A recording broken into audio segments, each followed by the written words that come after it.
Police storm church during funeral. But when they open the casket, everyone is stunned. Sarah Thompson wiped away her tears as the priest began the final words of the funeral. The sealed casket rested on the altar of St. Patrick's Church in downtown Denver, surrounded by wreaths of flowers and grief-stricken faces. Then the church doors burst open with a loud crash. Detective Michael Reynolds entered with 4 officers, interrupting the ceremony. "Stop everything right now," he ordered, striding decisively down the center aisle. "We've received a serious tip about this funeral." Sarah's heart raced. Beside her, her 28-year-old daughter Jennifer squeezed her hand tightly. Across the aisle, Richard Thompson, the supposed widower, stood motionless, his pale face contrasting with his impeccable black suit. "What is the meaning of this?" protested Father Thomas, stepping toward the detective. "We're in the middle of a sacred ceremony." "We've received information that something is very wrong here," the detective replied, his eyes scanning the room. "We need to open this casket immediately." A murmur of shock rippled through the church. Sarah's legs trembled. Jennifer whispered in her ear, "Mom, what are we going to do?" Richard took a step forward, his voice choked. "Detective, please, my wife. This is a moment of grief." I'm sorry, Mr. Thompson," the detective was firm, "but the tip is too serious to ignore." "Officers, proceed." 2 officers approached the casket. Sarah watched, her heart pounding as they broke the seal. The church fell into absolute silence, everyone holding their breath. When the lid was lifted, a collective gasp echoed through the room. The casket was completely empty. Not even pillows or fabric lined the inside, just the untouched white satin lining. "Just as I suspected," the detective murmured, turning to face Richard. "Where is Catherine Thompson?" Richard staggered, bracing himself on a pew. Sarah rushed toward him but was intercepted by an officer. "Everyone stay where you are," the detective ordered. "No one leaves this church until we figure out what's going on." Jennifer protectively hugged her mother.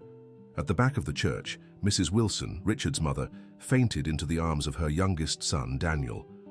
Father Thomas repeatedly made the sign of the cross, murmuring prayers.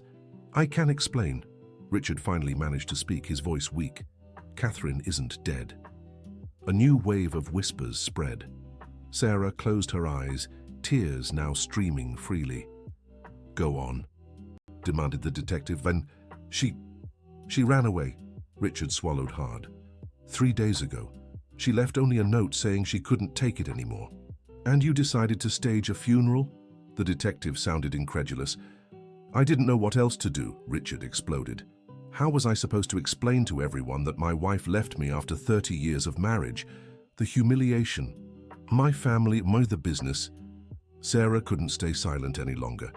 "Richard is telling the truth, detective. Catherine is my sister. She's been unhappy for a long time." The detective studied her intently. "Did you know about this plan?" "I found out last night," Sarah admitted. "Richard came to me desperate. I tried to talk him out of this madness, but he wouldn't listen to me." A voice from the church entrance finished. Everyone turned. A woman around 55 stood in the doorway, wearing jeans and a simple blouse, her graying hair in a ponytail. It was Catherine Thompson, very much alive and seemingly well.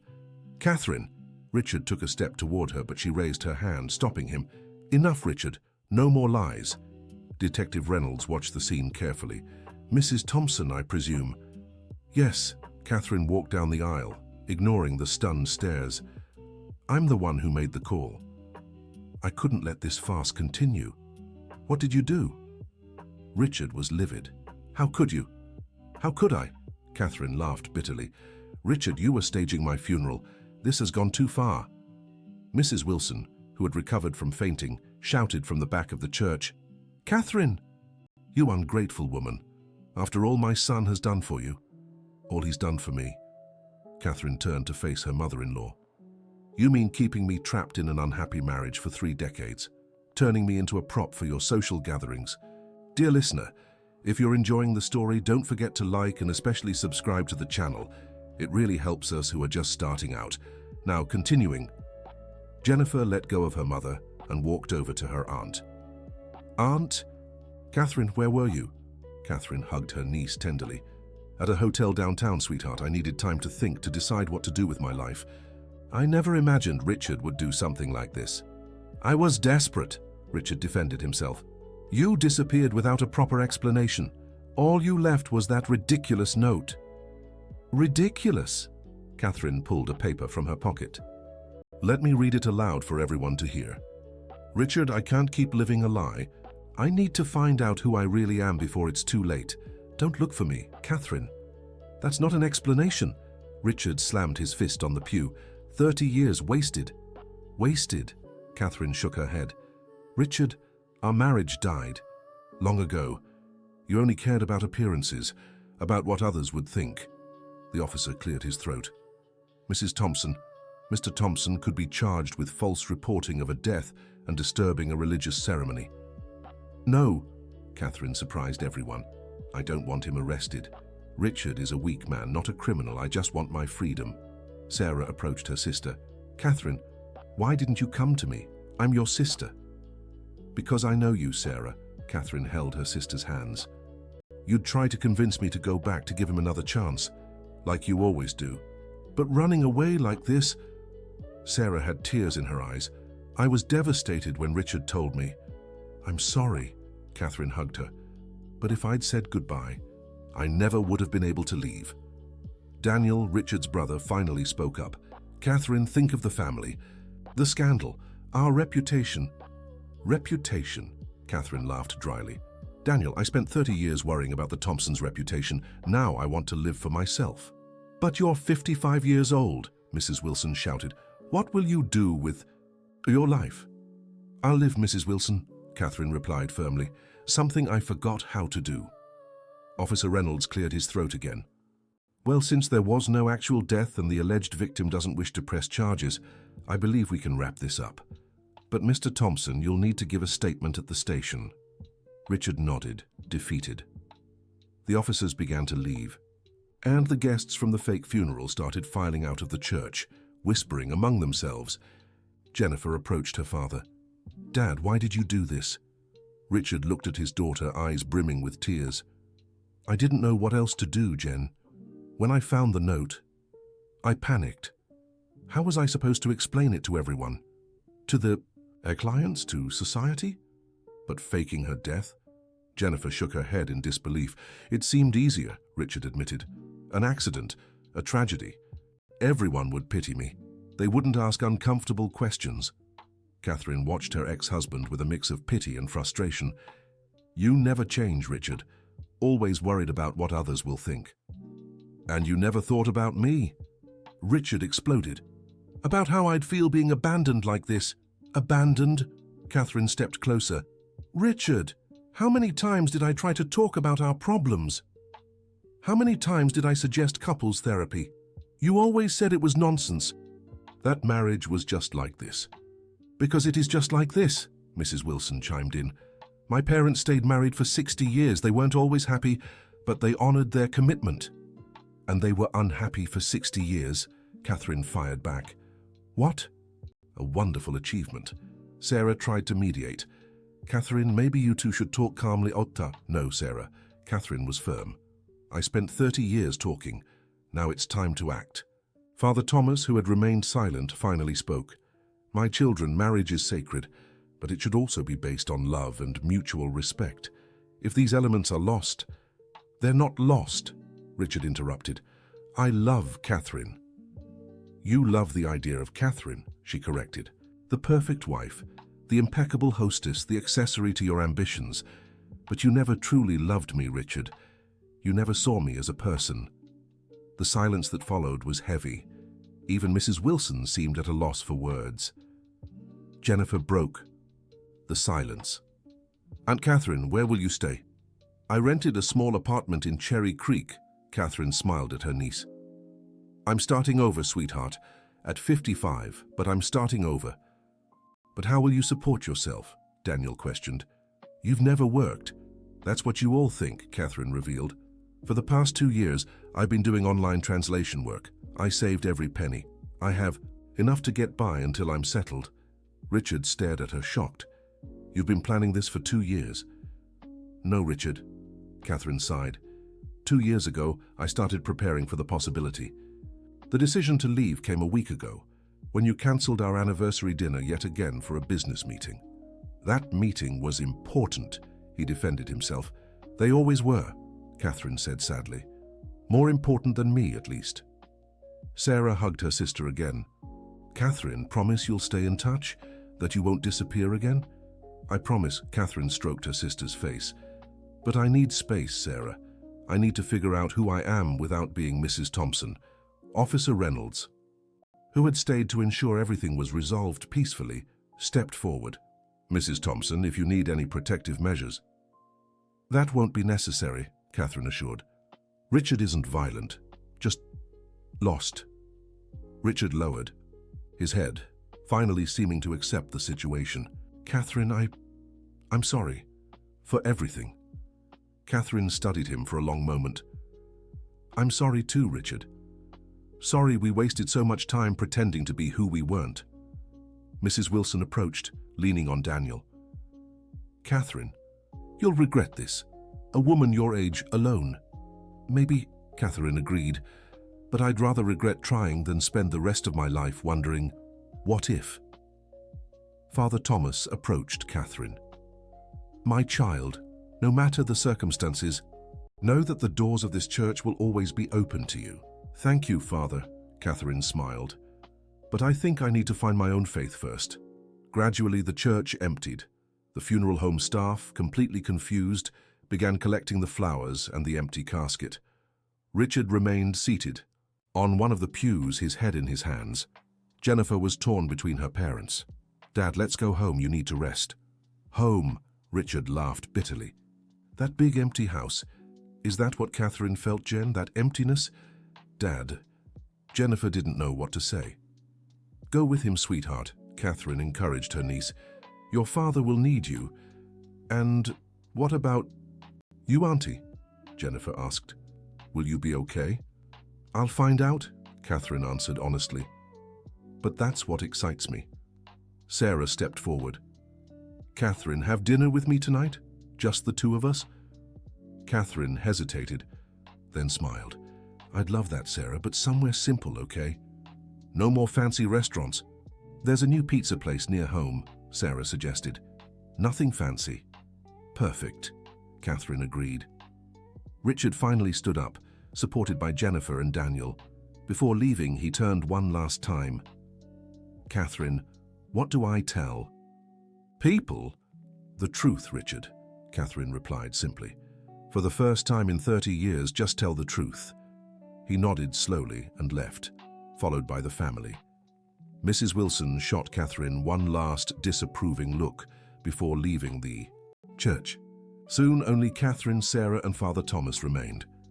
It's strange, Catherine remarked, looking around the empty church. Attending your own funeral, even if it was fake. Why did you come back? Sarah asked.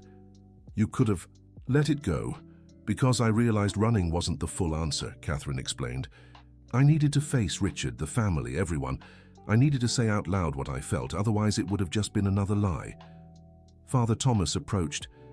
Sometimes the truth hurts more than a lie, but it's the only thing that sets you free.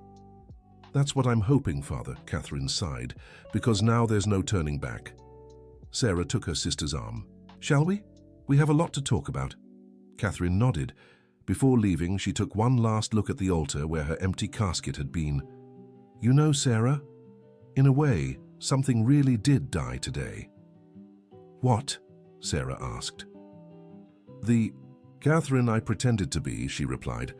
Now I just have to figure out who the real one is. The two sisters left the church, leaving behind the flowers, the lies, and 30 years of disguised unhappiness. Outside, the afternoon sun bathed the church square, and Catherine took a deep breath, as if for the first time in ages. The next day, news of the fake funeral spread through Denver's high society. Richard Thompson had to face not only public embarrassment, but also professional consequences. Several important clients cancelled contracts, seeing the episode as a sign of instability. At the Thompson mansion, Jennifer tried to comfort her father, who had been up all night. Dad, have some coffee, she insisted, placing the cup in front of him. 30 years, Jen, Richard murmured, ignoring the coffee. How does someone throw away 30 years like that? Aunt Catherine didn't throw it away, Dad, Jennifer said gently. She just chose not to stay unhappy. Unhappy? Richard stared at her. She had everything. A beautiful home, expensive clothes, trips. But she didn't have love, Dad. Jennifer was direct. When was the last time you told her you loved her? Richard fell silent, trying to remember. The painful truth was he couldn't. I showed it in other ways, he defended weakly. The gifts, the comfort. Aunt Catherine didn't need gifts. Jennifer held her father's hand. She needed you, the man she fell in love with, not the successful businessman. But I am the businessman, Richard protested. That's how I built all this. And you lost your wife in the process, Jennifer said sadly. Across town, Catherine woke up in her small rented apartment. Just one bedroom, living room, kitchen and bathroom. But she smiled as sunlight streamed through the window. It was her space, her choices. The phone rang. It was Sarah. How was your first night of freedom? Her sister asked. Strange, Catherine admitted. I woke up several times thinking I had to make Richard's coffee, old habits. It'll take time, Sarah reassured her. But you were brave, Catherine. Or crazy. Catherine laughed. At this stage of life, starting over, it's never too late, Sarah assured her. Listen, I was thinking, remember our cousin Deborah? She runs a small publishing house and always needs freelance translators. I could talk to her. Sarah, I appreciate it, but Catherine hesitated. But what? You need work, don't you? I need to, Catherine agreed. But I want to do it on my own. No favors, no family connections. I want to prove I can do it. Sarah sighed. You've always been stubborn. But I understand. Just promise you'll ask for help if you need it. I promise, Catherine smiled. Now tell me, how's Richard? Jennifer called me this morning, Sarah said. He's not doing well. I think it's finally sinking in, what he's lost. Catherine felt a pang of guilt, but stayed firm. He'll get through it. Richard is strong. And you? Sarah asked. No regrets? Catherine thought for a moment. Regrets? No. Sadness for what could have been? Yes, but I can't live on what-ifs. Meanwhile, at the police station, Richard was giving his statement to Detective Reynolds. Mr. Thompson, you must understand the gravity of what you did, the detective said sternly. You mobilized a funeral. Home, a church, dozens of people for a sham. I know, Richard hung his head. I wasn't thinking straight. The desperation doesn't excuse it, the detective cut in. But considering there was no significant material damage, and the supposed victim doesn't want to press charges, we'll let it go with a warning. If anything like this happens again, it won't, Richard assured him. I've learned my lesson. I hope so, the detective closed the file. And Mr. Thompson, a personal piece of advice, sometimes we lose things because we don't appreciate them while we have them. Don't make the same mistake twice. Richard left the station deep in thought, the detective's words echoing in his mind. When he got home, he found Daniel waiting for him. How did it go? His brother asked. Just a warning, Richard said. Daniel, do you think I was a bad husband? Daniel hesitated. Richard, you were the husband you knew how to be. But maybe not the husband Catherine needed. She changed, Richard insisted. The Catherine I knew, the one I loved. We all change, Richard, Daniel interrupted. The question is, did you change together, or did you grow apart in the process? Richard didn't answer. The truth was too obvious to say aloud. Mrs. Wilson appeared in the living room, still furious. That ungrateful woman, after everything this family did for her. Mom, please, Daniel pleaded. This isn't helping. Not helping? Mrs. Wilson fumed. My son was humiliated in public. Our family's reputation is tarnished. Reputation can be repaired, Mom, Richard said wearily. But Catherine, I've lost her for good. It was the first time Mrs. Wilson saw her son accept reality. She sat down, suddenly looking older. Son, she didn't deserve you. She tried to console him. Or maybe I didn't deserve her, Richard murmured. Across town, Catherine was at a job interview. The small technical translation company had seen her resume online and called her in. "Mrs. Thompson, your experience is impressive," the manager, Mr. Williams, remarked. "But I have to ask, why look for a job now after so long?" "It's just Catherine," she corrected gently, "and I'm looking because it's time to start over. I know my age might be a concern." "Actually," Mr. Williams interrupted, "your maturity is a plus. Many of our clients are traditional firms who value experienced professionals. When can you start?" Catherine's heart raced. "Whenever you need me." "Monday," he suggested. "We'll start with smaller projects so you can get used to our system." "Perfect," Catherine smiled, feeling an emotion she'd forgotten, the satisfaction of earning something on her own merit. Leaving the office, Catherine walked through downtown, taking in the life around her. Young couples holding hands, elderly folks drinking coffee in bakeries, children running around. Ordinary, simple, real life. Everything she'd lost in 3 decades of keeping up appearances. Her phone rang. It was Jennifer. "Aunt Catherine? Can I see you? I need to talk." "Of course, dear. Where are you?" "At the mall." "Can you meet me in the food court?" Catherine agreed and changed her route. She found her niece sitting alone, looking worried. "What's wrong, Jen?" Catherine sat beside her. "Auntie, I think I understand you," Jennifer began. "Brandon wants to set the wedding date and I panicked." Catherine held her niece's hand. "Tell me everything." "I love Brandon," Jennifer explained, "but when I think about marriage, I see you and Dad. I see Mom and Uncle Matthew before he passed. I see marriages that started with love and turned into, I don't know, social contracts." Catherine chose her words carefully. "Jen, not every marriage is like mine was with your father. Many couples keep love alive." "How?" Jennifer's eyes filled with tears. "How can I be sure we won't lose each other too?" "There's no certainty," Catherine said honestly. "But there are choices. Choosing to talk instead of staying silent. Choosing to prioritize your partner over just work. Choosing to grow together, not apart." "Dad said he loved you," Jennifer remarked. "And maybe he did," Catherine sighed. "In his own way. But love isn't enough without respect, partnership, and trust." "Brandon isn't like Dad," Jennifer reflected. "He listens, values my opinion, supports me." "Then don't let fear of others' failures stop your happiness," Catherine advised. "But don't rush either.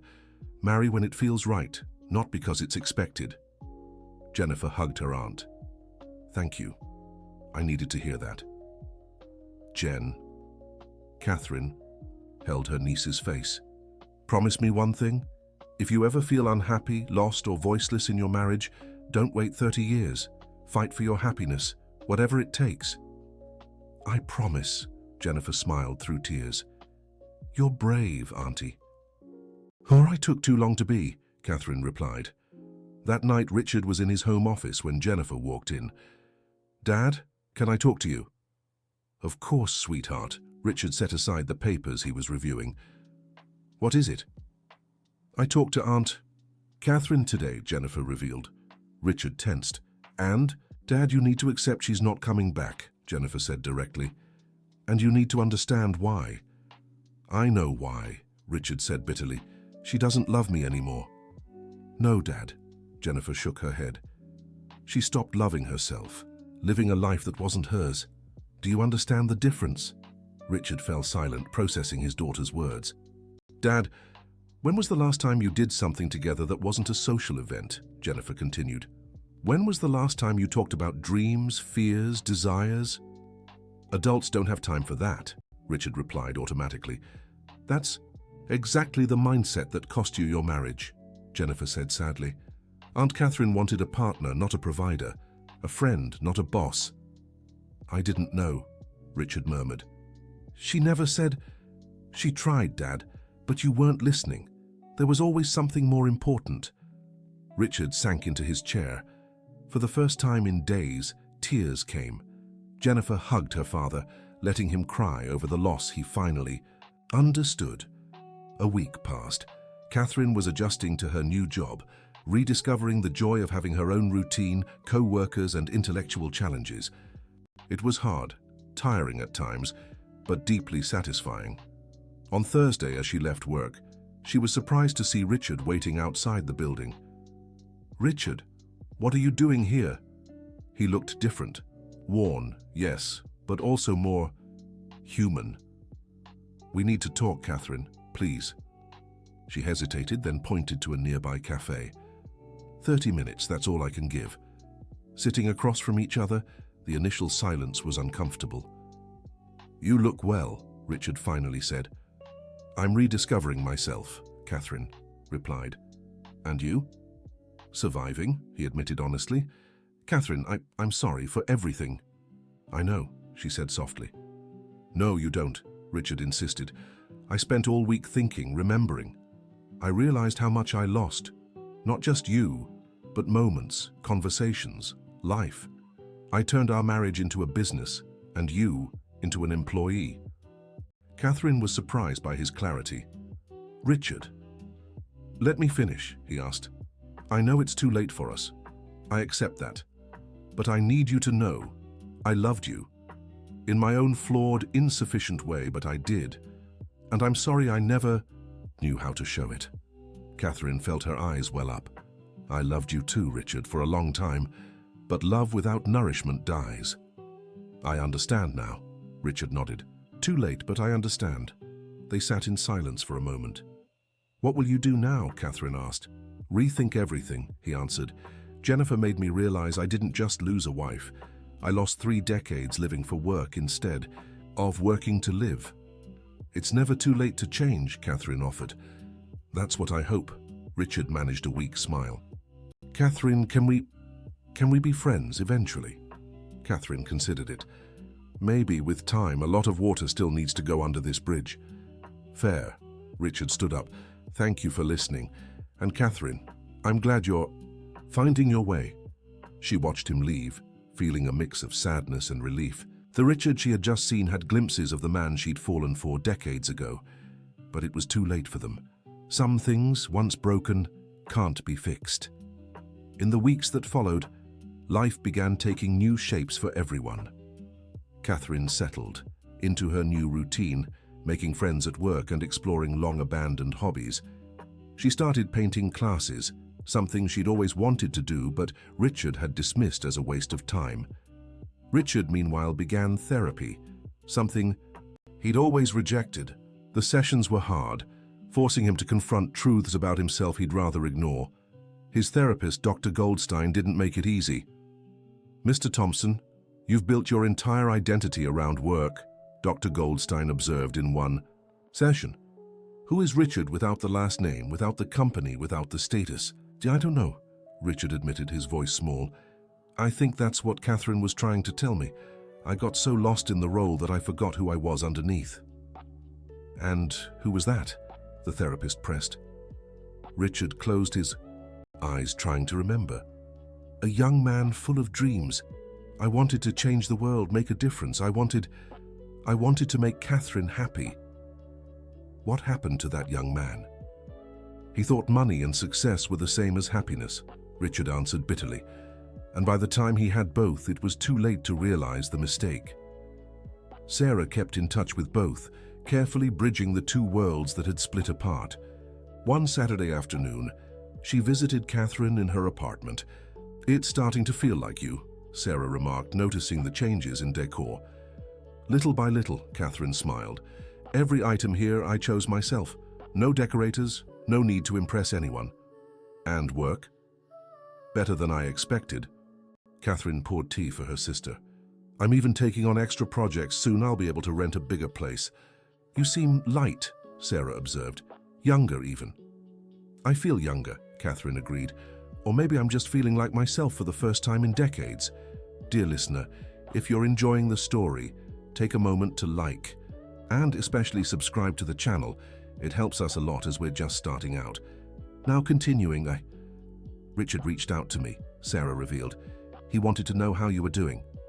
"And what did you say?" "That you're doing well."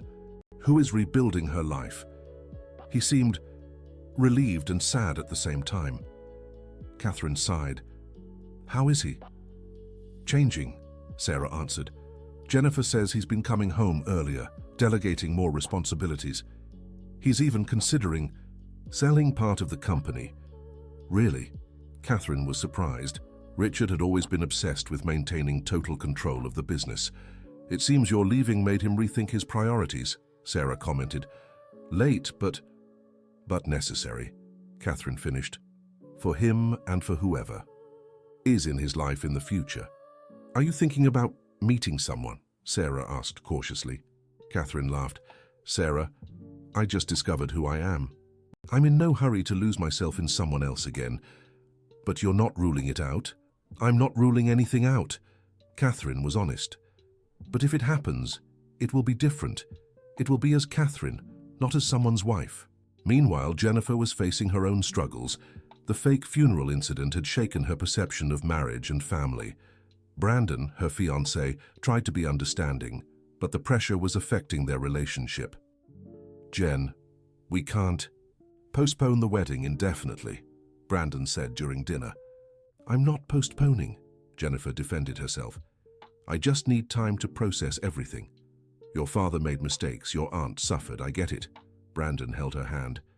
But that doesn't mean it will happen to us. How can you be sure? Jennifer asked. They loved each other in the beginning too.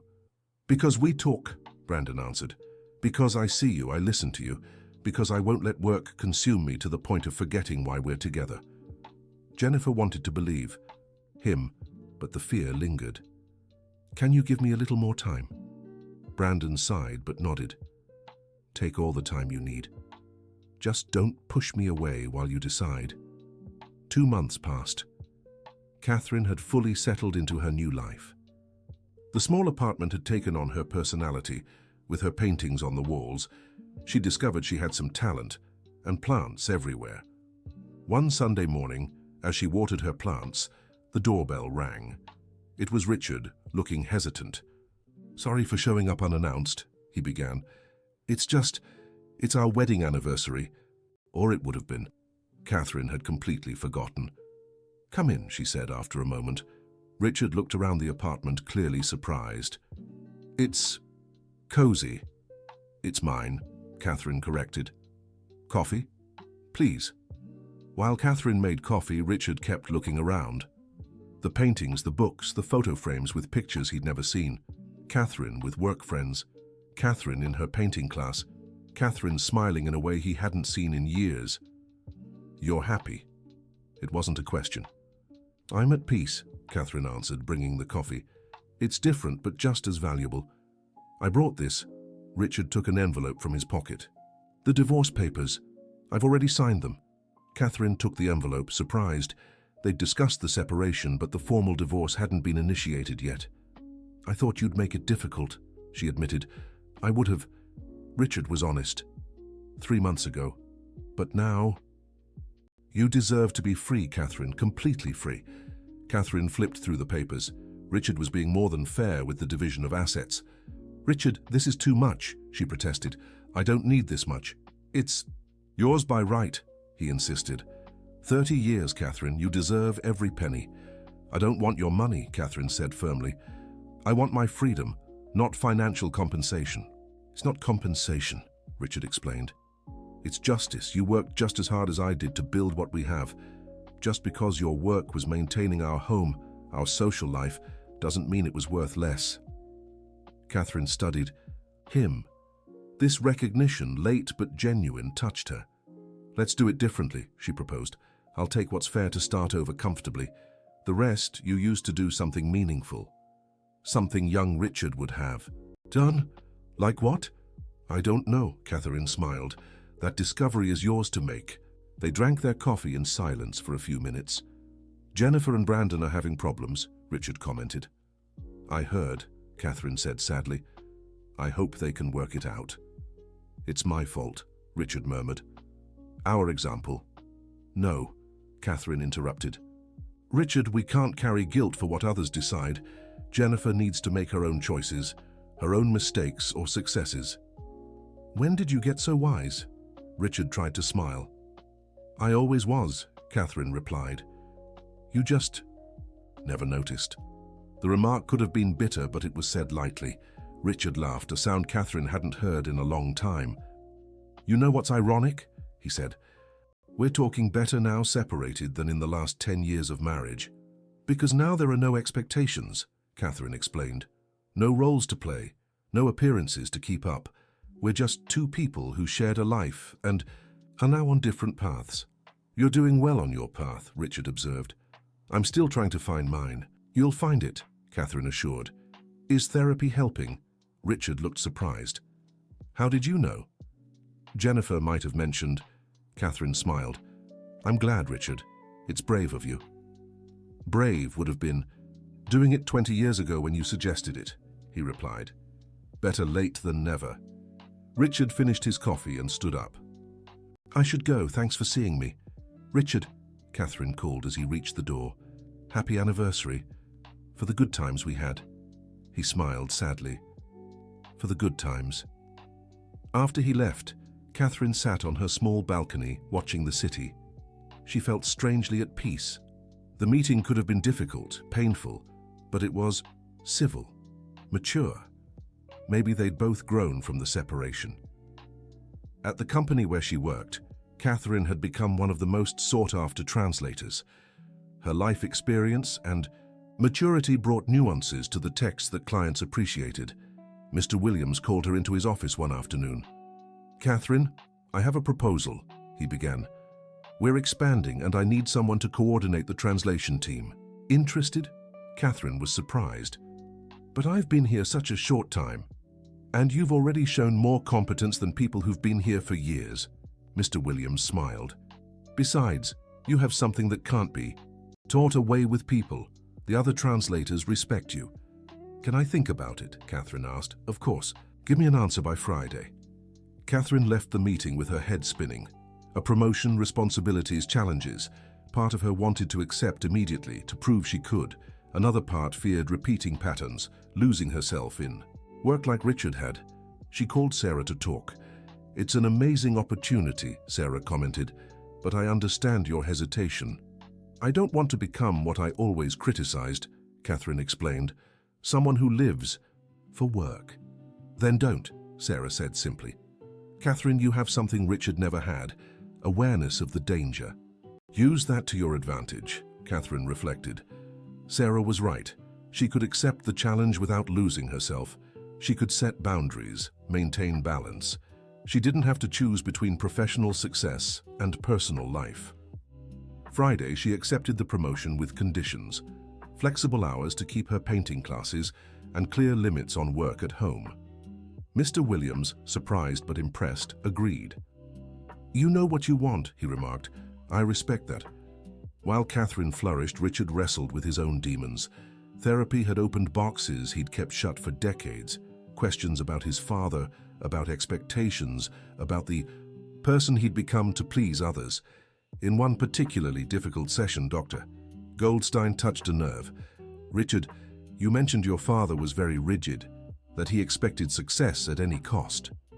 "That was his way," Richard automatically defended. "He wanted the best for me. And you? What did you want for yourself?" Richard fell silent.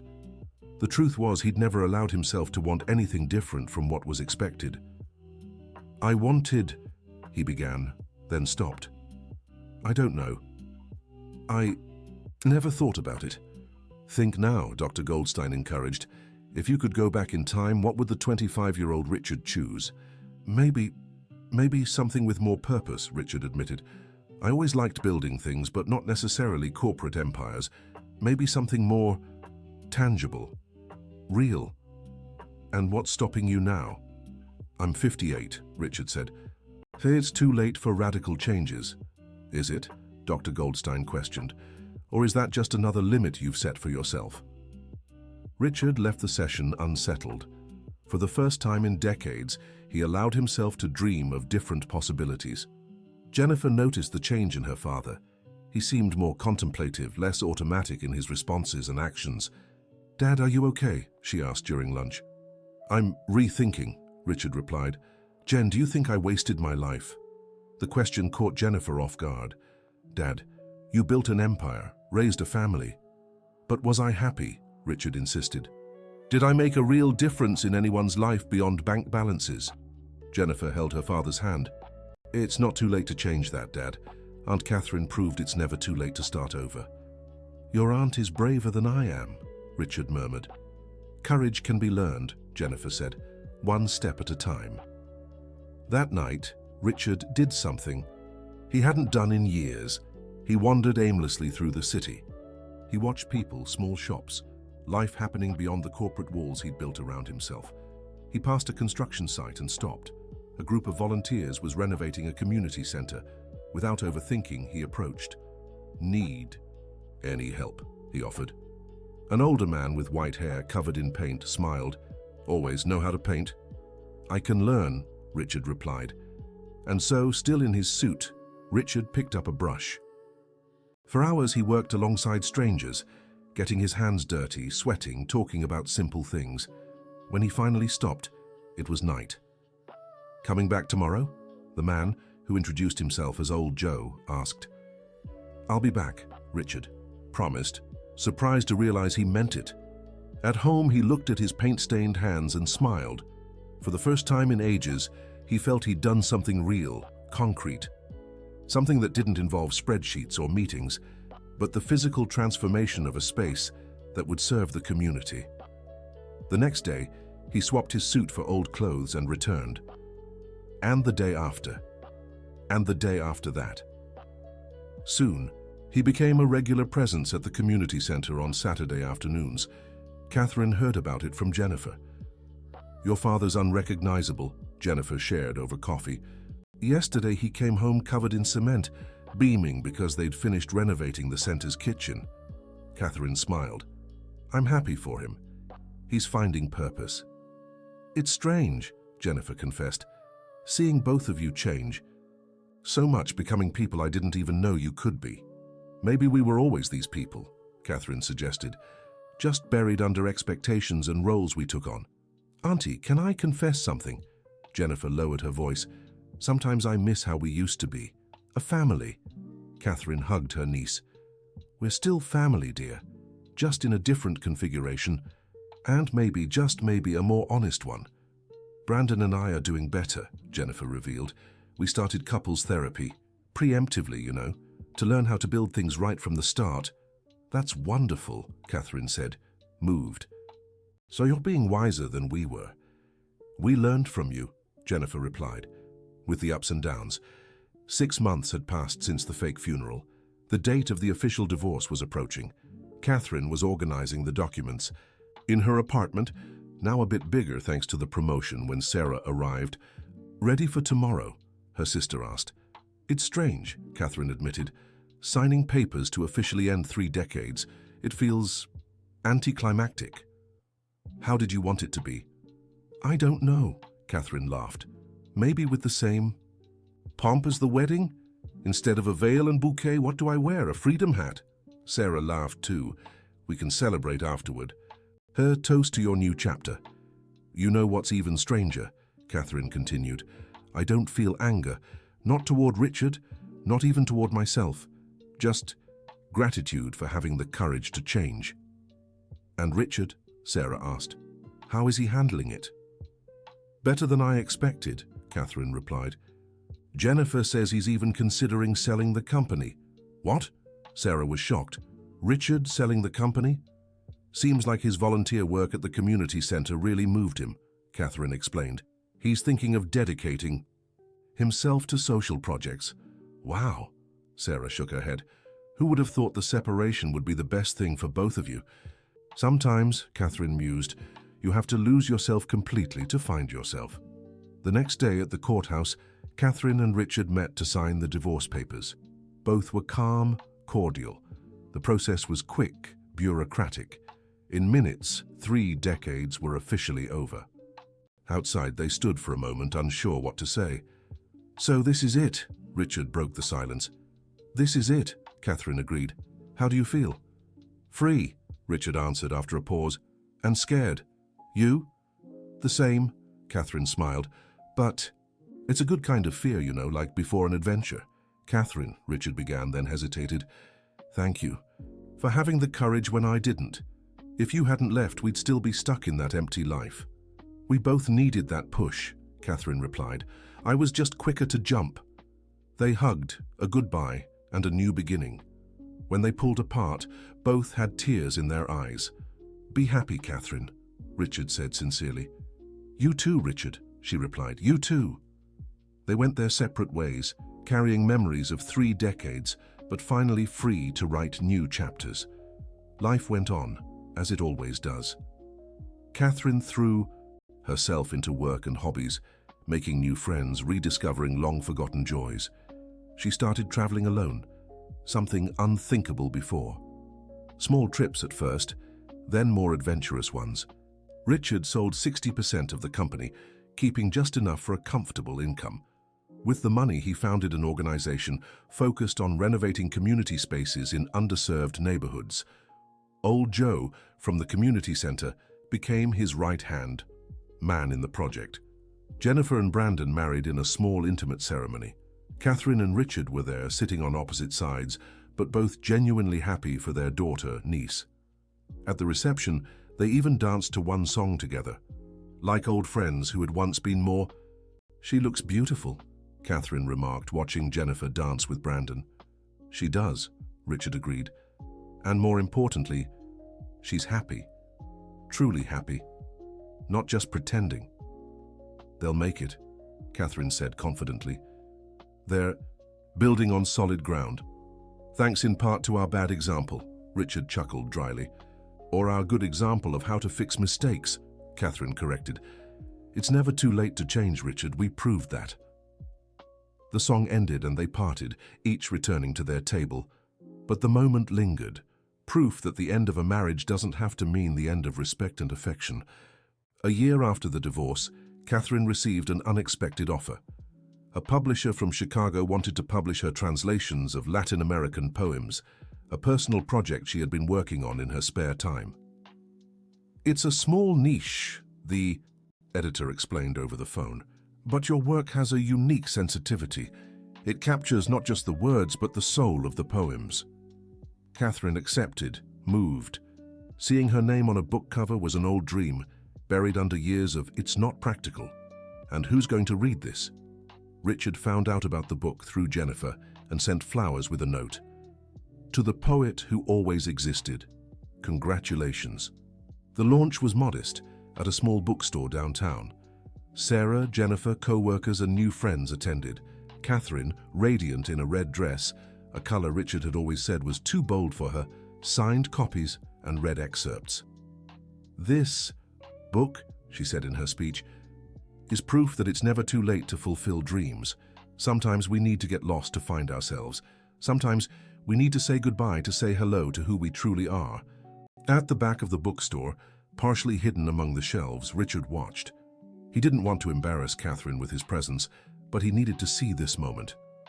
The woman on stage was the Catherine he had never allowed to exist, and she was magnificent. He left discreetly before the end, but bought 3 copies of the book, one to read, one to keep, and one to donate to the community center's library. Catherine's life continued to flourish. The book, despite modest sales, opened doors, invitations to lectures, poetry translation workshops, even a monthly column in a literary magazine. She embraced every opportunity with the enthusiasm of a teenager. At one of these lectures, she met William, a retired literature professor. Their conversation flowed naturally about poetry, travel, life. They exchanged numbers and began meeting for literary coffee dates. "It's not a romance," Catherine insisted to Sarah. "It's friendship, companionship." "For now," Sarah teased, "but don't close yourself off to possibilities." "Suas, I'm not closed off," Catherine assured her, "but I'm not searching either. If it becomes more, great. If not, it's already wonderful to have someone to discuss Robert Frost with over cappuccino." Richard, too, was moving forward. His foundation grew, 3 renovated community centers and 2 more under construction. The physical work, combined with ongoing therapy, had transformed not just his body, leaner and stronger at 60 than at 40, but his outlook on life. At a volunteer meeting, he met Margaret, a retired architect offering her services pro bono for the projects. They disagreed on practically everything at first. She wanted modernity, he wanted practicality. But the debate was invigorating in a way Richard hadn't experienced in years. "You're stubborn," Margaret said at the end of the meeting. "You're inflexible," Richard shot back. "Great," she smiled. "We'll have interesting discussions. See you next Tuesday?" Richard found himself looking forward to the next Tuesday and the ones that followed. Margaret challenged him, made him think, made him laugh. He didn't try to impress her with money or status. She wasn't impressed by any of that. They had to get to know each other as people, without masks. 2 years after the divorce, on a Sunday afternoon, fate brought everyone together at Washington Park. Catherine was with William at a literary picnic. Richard passed by with Margaret after checking the progress of a playground they were building. Jennifer and Brandon walked with their newborn baby. The encounter could have been awkward, but it wasn't. Introductions were made naturally. William and Margaret greeted each other with the courtesy of those who understand complex histories. Jennifer proudly showed her son to everyone. "What are you naming him?" Catherine asked, cradling the baby gently. "Thomas," Brandon replied. "Theseus, after my grandfather." "It's a beautiful name," Richard remarked, watching his grandson. "Strong." They stood there for a few minutes, this unlikely group bound by the ties of a reconfigured family. When they said their goodbyes, each couple going their separate way, Jennifer said to Brandon, "Was it strange, seeing my parents with other people?" "It was beautiful," Brandon replied, "seeing that they found happiness, each in their own way. That's what I want for us, Jen, to be happy together, but also happy as individuals." Catherine and William continued their picnic, now discussing the strangeness and beauty of new beginnings. "Was that your ex-husband?" William asked. "He seems like a good man." "He is," Catherine agreed. "He just wasn't the right man for me, and I wasn't the right woman for him. It took us 30 years to figure that out." "Better late than never," William mused. "That's been my motto," Catherine laughed. On the other side of Washington Park, Richard and Margaret were talking. "She seems happy," Margaret observed. "She is," Richard said, "happier than I ever made her." "Does that hurt?"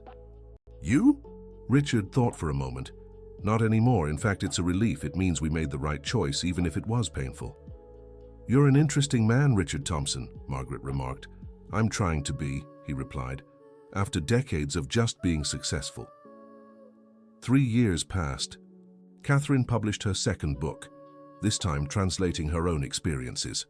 Rebirth at 55 became a small phenomenon among middle-aged women, inspiring many to seek their own fresh starts. Richard expanded the foundation, now with 10 active centers and a team of 50 regular volunteers. Margaret became not only the lead architect, but also his official partner.